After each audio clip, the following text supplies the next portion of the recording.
Welcome back, everybody. My name is BluJay, and we are back at the Reverb Outpost. Now, we are starting out today's episode the exact same way that we started out last episode, but we will hopefully end it differently. We had quite a bit of bad luck in the last episode, and it's a new day, it's a new start, doing something new today. But we are flying back over to the end portal to do something over in the stronghold. We are going to add a nether portal and link that up to the nether so we can get over here a little quicker. It is a couple thousand blocks away from our base, and so using an elytra every time, that's going to run down the durability of our elytra. And since we lost our elytra with mending last time, durability is something that matters. So we want to make sure that we are careful with our elytra usage until we can find another mending book. But that's what we're going to be doing today. I'll explain a little bit about how nether portals work and how basically you can calculate how to sync them up, essentially, and put them in the correct places. And we'll get into that a little bit more here in just a few minutes as we make our way over to the stronghold. We have made our way over to the stronghold now, and we're going to place down this nether portal in just a second, but we're not actually going to do any kind of design work in here today. It's just specifically to put down the nether portal and get it linked up so we can get here a little quicker. I do have a really cool idea in mind for this particular space, but it's going to take quite a bit of planning on my part, and I'm not quite ready to make this build and make that jump just yet. So for today, it's just linking up the nether portals. And speaking of nether portals, oh, I think these are blocks that have those silverfish in them. So Silk Touch, they don't pop out, which is nice. So we're safe. But the nether portal in particular, I'm just going to set up a basic shape for one. And I'm not going to probably keep this shape necessarily. All of my nether portals in season 1 were like horizontal rectangles. So if like you think of a traditional nether portal, it's like a vertical rectangle. I made all horizontal rectangles of different sizes. Some of them were rather large, some of them were just regular size. And we started out the season with our snow cave by building a horizontal rectangle nether portal again. So we're not going to do that this time. This is basically just a placeholder until we get the actual portal room built. Again, cool ideas, definitely for down the road. But we will have custom shapes, custom sizes, as much as we can customize a nether portal, because it does have to be a rectangle or square of some sort. But here we go. We have activated the portal. Let's pop on through here and see what we see. And we're in. A bunch of zombie pigmen and a little magma cube guy. I don't recognize this area. Let's walk on out here a little ways. Oh, whoa, whoa, whoa, whoa. Be careful. Be careful. There's lava and stuff in here. Stuff that we don't want to mess with. Oh, there's a ghast. Let's definitely be careful. So I'm just going to wander around for a second to see if we can find anything recognizable. Okay, that's our portal there. Let's go up this way and get out in the open a little bit more. All right, looks interesting. Oh, yep. That is a torch path right there. I put all those torches down. So we have been over in this general vicinity before. I'm not exactly sure where we are, but it's good to know that we are within explored nether space. So I'm going to pop back into the overworld and get the coordinates all written down for the overworld, and I'll tell you about how to calculate the nether side coordinates here in just a moment. Some information that is good to know about nether portals is that when you spawn into the nether for the first time from the overworld side, so say you place down a nether portal in the stronghold like we did, and then you go into the nether and you've never been in there before, it will place down a nether portal in the closest place possible that's not obstructed by solid blocks. Where we're digging right now is where it was supposed to have spawned, but because there are solid blocks in the way, it couldn't fit a full-size portal here, so it pushed it aside to where it is now. So this 184 and negative 321, those are the coordinates that we are looking for. Now, if you take 184 and you take negative 321 and you multiply those numbers by 8, those are the coordinates that you should get, or at least close, because, you know, if there's like a 0.5 or a 0.3 or something like that, you round up, or round down, I'm not exactly sure, but you round to the nearest number. That's the coordinates that you should get for the portal in the overworld. So if you're spawning in from the overworld, what we did is we took the coordinates of the overworld portal, the very center block of the overworld portal, and divided by 8, and that gave us 184 and negative 321. Now, that middle coordinate there, oh, that's a very narrow gap. All right, well, let's keep climbing. That middle coordinate there, that is the y coordinate. So the first one is the x, the last one is the z, and the middle one is the y. The y coordinate does not quite matter nearly as much. I don't really think it matters at all, to be honest with you, hence why we are pillaring up here. Basically, what we are aiming to do by pillaring up is to get as close to bedrock as possible, which bedrock is the ceiling of the nether.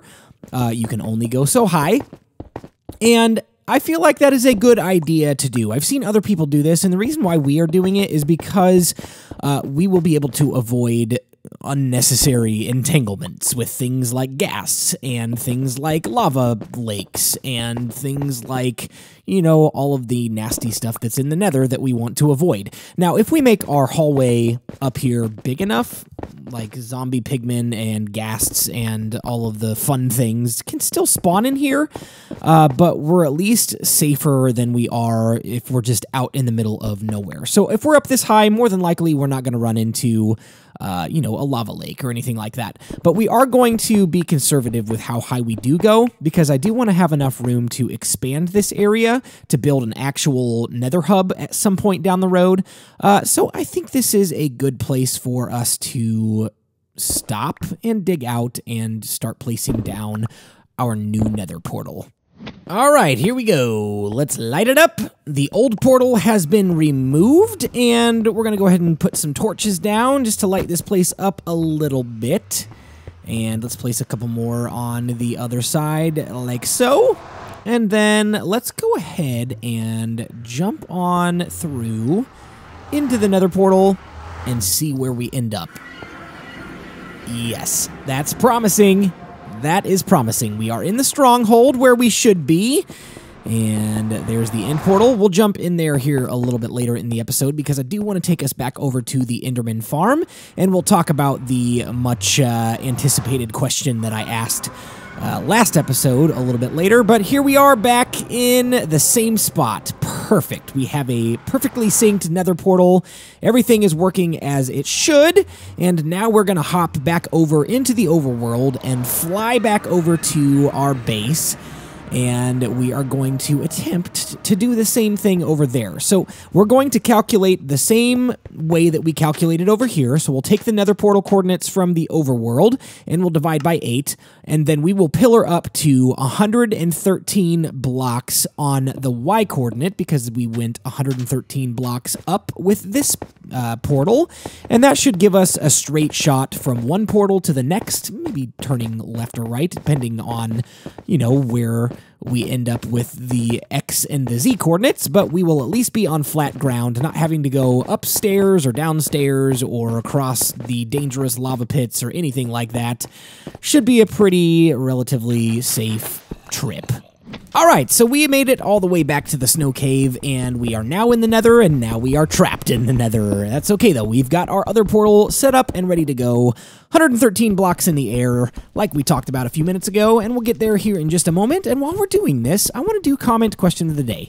Now, I don't have the book back yet because we lost it in the last episode, and I've got to retype in all those questions, and I'm just dreading the amount of time that that's going to take, going back and rewatching the videos and typing out the questions and doing all that. We will get to it, but I don't have it for today. But I do have a question, and it comes from Grant Wilk. The question is, do you throw away the obsidian that you get from breaking your end chests? And I will simply answer this question, and then I will explain it in more detail by saying no, I do not throw away the obsidian. And here's why. I do not consider that to be a cheat in the game. It is something that is part of the game, whether it is a bug or not. It is a bug, and I assume it's going to get fixed relatively soon. But it's something that's part of the game right now, and I have no problem taking the obsidian from it if it drops it when I pick up an ender chest. Now, I will say this, that I do not exploit that little bug intentionally. So, for instance, I don't place down an ender chest and then dig it up just to get obsidian, and then do it again, and again, and again, and again. I don't do that. Let's pop on through here and make sure we are in the right place. We should be. Yeah, there's no place like home. We are in the snow cave. All right, let's go back through, make sure we're in the right spot. And fingers crossed. There we are. 113 blocks in the air. Perfect. So I do not exploit that little bug. I just don't do it. So the only time that I keep the obsidian from digging up an ender chest is when I have legitimately placed one down to get something out of it and then need to pick it back up again to carry it with me. So I don't just sit there over and over and over and over collecting massive amounts of obsidian. I don't feel like that is fair, but because this is something that is part of the game right now, I have no problem taking advantage of it when, you know, we are legitimately placing down an ender chest for a particular reason, just to pick it back up again, you know, when we need to take it with us. Because I'm not going to leave my ender chest over, like, in the jungle where we're exploring a few episodes ago. I'm going to pick that back up because I want to take that with me. It's part of my exploration. But I'm not going to throw away that obsidian just because it's something that, you know, happens in the game that's beyond my control. Not using commands, not cheating it in. It's just something that's part of the game right now, which I'm sure will get fixed. I'm sure that the developers are aware of it, and I'm sure that will be a non-issue at some point in the near future. All right, I'm taking a bit of a break from our tunnel digging to go repair my Silk Touch pickaxe. I've got mending on it, so we'll just, you know, stand at the XP farm for a few minutes. But you may notice something a little bit different on screen. The torches. The light that is given off looks slightly different, and you'll see another change here in just a moment. I downloaded a new shader from the same developer that does SSPE. Check it out. There's the original Minecraft sky. It's not fancy skies, it's just the regular square clouds. It's not like realistic clouds or anything. This shader pack is made by the same developer, and it is called Enhanced Vanilla, and basically all it does is enhance the torchlight, some shadows, and I believe like the world light. So it's new. I'm giving it a try. It's a compromise because a lot of you guys said that the shaders that I have been using are too bright and too much and too intense. So I wanted to see what you guys thought about these for the moment. Let me know. Mistakes were made, people. Critical mistakes. I've got nothing. I've got an axe, I've got a bow, I've got some torches, I've got some fish, and some netherrack. But my Silk Touch mending pickaxe, my Fortune 3 mending pickaxe, my sword, my armor, everything. It's all gone, including my brand new elytra. I've got another one in storage, thankfully, but I lost 2 elytra in the last episode, and we've already lost 1 in this one. I just can't seem to hang on to my stuff. So here's what happened. As you can see, we've got a pretty lengthy tunnel here, and we've made it safely thus far. But if you know anything about the Nether, occasionally when you're digging in a confined space like this, there'll be a pocket of lava. And in the Nether, lava flows twice as fast as it does in the overworld.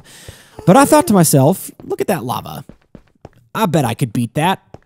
I bet I could run forward, jump on top of a block that I see there, and then plug up the hole, and the lava's gone. It's gone forever. Instead, my stuff is gone forever, because I didn't make it in time.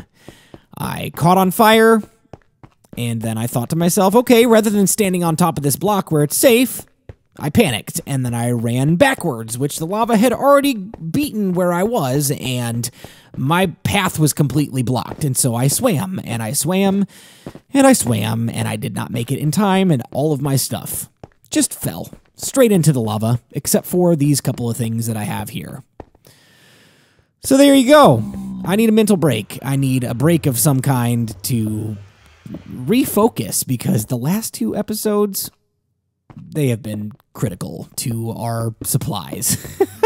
And we can't really do much without good supplies. So I'm going to have to spend some time in between this episode and the next episode regaining levels. I've got plenty of diamonds stockpiled up to, you know, recover some of our tools.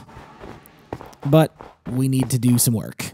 We've got some pretty significant recovering to do to get back to where we were. But here we are. This is the predicament we are in.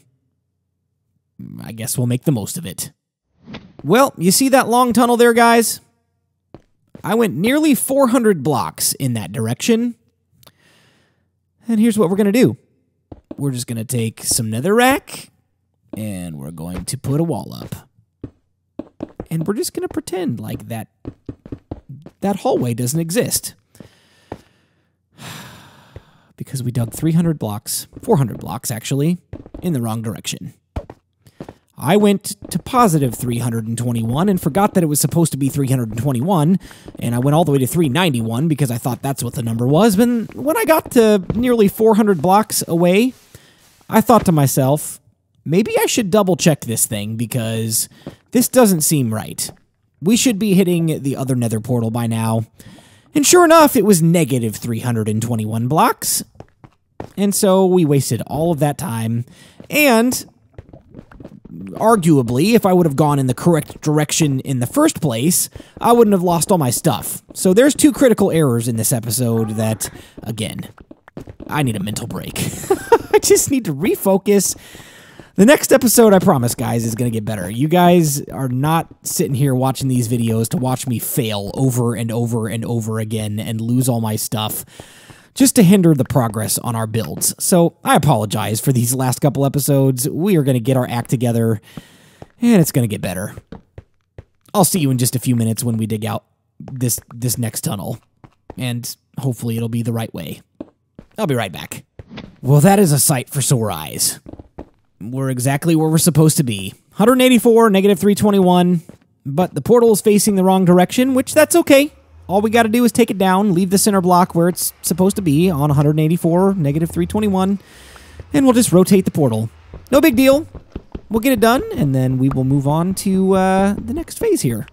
Okay, so I've got a flint and steel here, and we will light the nether portal up. Perfect.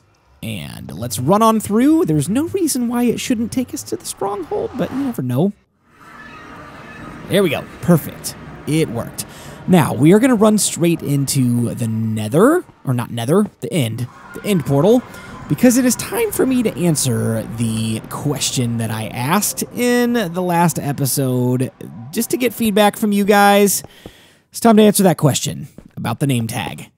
Here's what I've decided. I have heard you all loud and clear. The vast majority of you on the comment section and on Twitter have said, this is a vanilla survival series. Do not spawn in a name tag from a command. Just go find a librarian and trade with him. So that's what we're going to do. We're not going to do it today. I've got cartographers in my iron farm, but we're going to have to breed some villagers to try to get a librarian so that we can trade for a name tag. That's going to happen, but until we can do that, here is the temporary solution for our Ender. Basically, we pillar up on glass because they can't teleport or spawn to glass, and we'll go up to y-coordinate 17 and just stare these guys down and make them mad. Check it out. They run straight into our trap. And this is just a temporary fix, like I said, until we can get an endermite that does not despawn after 2 minutes by using a name tag and naming them. And then at that point, the farm will be completely automatic. Well, not automatic, but it will refill itself automatically without me having to come up here and stare these guys down. They'll just automatically be aggravated by the endermite, and they will fall into this little chamber down here, and I'll show you how this works. And yes, I know I'm breaking glass. I don't have a silk touch pickaxe because we lost it. It's okay. We'll get it back at some point. And you basically just whack these guys like this, and they should go down quicker. I thought they were supposed to take fall damage. Huh. I'm gonna have to look into that. But basically that's it. That's how it works. And let's take a check here. Yeah, didn't give me any ender pearls. That is sad. I know it works. I know it does give ender pearls because I tested this out multiple times after the last episode. But sometimes they don't drop them. And again, that might be a bug. I'm not sure how often they're supposed to drop ender pearls, but I'm sure, you know, with 8 of them or however many were down there, they were supposed to drop at least a couple, but you never know. We missed out on this last episode, so as promised, here are 2 new people to add to our subscriber barracks today. Both these guys have been super active in the comment section. First person we're going to add is Shadow Knight. There we go. Thank you so much for being active. I appreciate all your comments, and I see you over on Twitter quite a bit too, so thank you. Same goes for this guy right here, both active in the comment section and over on Twitter. We're going to add Max Does 145. So Max and Shadow, welcome to the subscriber barracks. Thank you for being so active. Looking forward to seeing more of your comments here and over on Twitter. To finish out today's episode, we're just going to take a little bit of a relaxing fishing trip. Just to recover some of our levels so we can, you know, gather some supplies, maybe grab a mending book or 2. And just, you know, take it easy from a couple of hard episodes. And I do want to talk about what we're going to be doing here soon. Now, this is episode 25. Episode 30 is going to be another download day. So in between now and then, we've got 4 more episodes to do builds or adventures or, you know, whatever we might think of for those particular episodes. I've got some ideas, but those ideas are probably going to have to get pushed back because of the time that I'm going to have to spend regathering all of my, you know, decked out gear. So I'm looking for feedback on what you guys want to see in the next several episodes. I've got a couple of cool ideas that we might be able to shift around and take care of. I'm thinking at some point I want to build a personal quarters for myself inside the actual base because the snow cave is awesome, but we need like a captain's quarters somewhere inside the actual base that we can, you know, call home in there as well. And then I've also got this idea of building like a relic room where we can place down like the Ender Dragon egg that we got when we defeated the Ender Dragon, the dragon heads that we got at the different end cities that we've explored, any kind of special items that we have discovered throughout the series or used throughout the series, like our original armor and tools and stuff that we've saved up. So I'm thinking that we could do that sometime soon. Other things that might have to wait because they're going to take good tools to make that process faster. Digging out a space for a storage room. I want to do that soon. I know I talked about doing that potentially underneath the hangar bay, and I'm still thinking that might be a place that we put our massive storage area. It's going to have a fully automated sorting system and all the works. It'll be a really nice place to store things. Much bigger, much more storage space than our snow cave. So those are some things that I'm thinking about doing. Thinking about fighting the Wither sometime soon. Thinking about, you know, trying to get a beacon so we can do some aesthetic stuff with that. And it would be nice to have the beacon around for the effects that it might give us as well. So I've got a few ideas, things that I want to do, stuff that might not be realistic in the next few episodes anymore. They were potentially realistic until things kind of train wrecked over the last couple episodes. But that's okay. That's what happens in these kinds of series. We shift things around and, you know, we make it work. So give me some ideas of what you guys want to see as far as builds, as far as adventures, as far as boss fights. You know, we've already fought the Ender Dragon, but we haven't done the Wither yet or the Ocean Monument or anything like that. There's a lot left that we can do. So give me some feedback. What do you want to see? We'll try to make some things happen. Some things might still have to wait. Like, I'm not planning on going to the Woodland Mansion anytime soon. Maybe that'll happen sometime shortly after 30 episodes. It'll, definitely be, not in too far of the distant future, but it's not going to be in the next 5 episodes. So give me some feedback. What do you want to see? What kind of builds do you want to see? What kind of adventures do you want to see? And we will try to make some of that happen as quickly as possible.